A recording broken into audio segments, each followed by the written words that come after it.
সেবন করে অনেক সন্তান লাভ করিবার উদাহরণ রয়েছে। আম গহণরে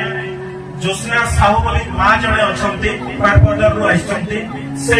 সন্তান চরু কেবে সেবন কলে তাঙ্কর সন্তান কেবে হেলা সেই সম্পর্কে তাঙ্কর মুখରୁ ଆମେ ସମସ୍ତେ ଶୁଣିବା। ठीक होला मोर भी पंचकर किछि आशा नहीं थी। आज जहाँ भी बचे अपन मन जहाँ भी देखि छन मोते सब प्रभु काली कृष्ण जब प्रभु का आशीर्वाद आज हुए तो नहीं थी दुनिया ने मोर स्वामी भी नहीं थे आई छुआ के दुलोर बता प्रभु के खाली बोले थी थी मैं हंसो भी साका तुमर मोरा सुसुल भरे गुरु बाबा ठीक है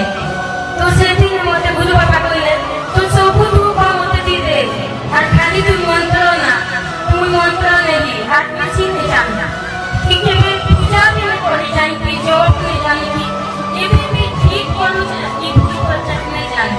किंतु जहां भी मन मन आशा है वो सब पूरा ही और जे भी आशा